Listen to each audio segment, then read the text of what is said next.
ఎందుకు కొందరు వ్యక్తులు అసాధారణ ఫలితాలు సాధిస్తారు? వాళ్ళు మనకంటే ప్రత్యేకమైన వాళ్ళా? ఎన్ఎల్పి చెప్పే సమాధానం చాలా ఆసక్తికరంగా ఉంటుంది. విజయం వెనుక ఉన్న ప్యాటర్న్ను నేర్చుకుంటే మనం కూడా అలాంటి ఫలితాలు సాధించగలం. ఎన్ఎల్పి ప్రారంభమైనప్పుడు దాని వ్యవస్థాపకులు ఒక ముఖ్యమైన ప్రశ్న అడిగారు. కొంతమంది వ్యక్తులు ఒక పనిని అద్భుతంగా చేయగలుగుతున్నారు. మరి వారి విజయానికి కారణమైన ఆలోచన విధానం, ప్రవర్తన, అలవాట్లను నేర్చుకోలేమా? ఈ ప్రశ్న నుంచే మోడలింగ్ అనే కాన్సెప్ట్ వచ్చింది. మోడలింగ్ అంటే ఒక విజయవంతమైన వ్యక్తిని కాపీ చేయడం కాదు, వారి విజయానికి కారణమైన ఆలోచన విధానం, నమ్మకాలు, అలవాట్లను అర్థం చేసుకోవడం. ఒక వ్యక్తి చాలా మంచి కమ్యూనికేటర్ అనుకోండి. చాలా మంది అతని మాటలని గమనిస్తారు. కానీ ఎన్ఎల్పి ఏం చేస్తుంది?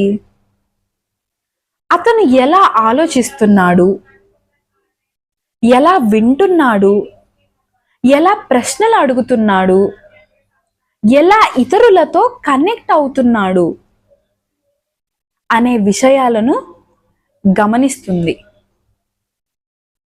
ఎందుకంటే విజయం అనేది కేవలం ఒక ఫలితం కాదు, అది కొన్ని ప్యాటర్న్ల సమాహారం.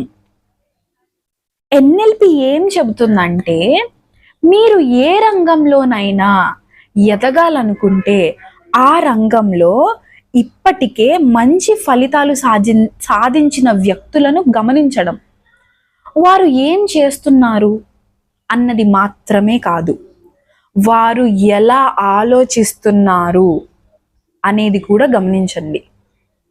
ఎందుకంటే చర్యల వెనుక ఆలోచనలు ఉంటాయి, ఆలోచనల వెనుక నమ్మకాలు ఉంటాయి. ఇప్పుడు ఒక చిన్న ప్రశ్న, మీరు ప్రస్తుతం ఎవరిని మోడల్ చేస్తున్నారు?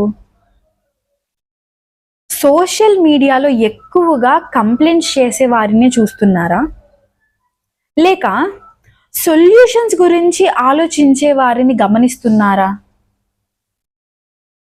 మన చుట్టూ ఉన్న వ్యక్తులు మన ఆలోచనలపై చాలా ప్రభావం చూపుతారు. కొన్నిసార్లు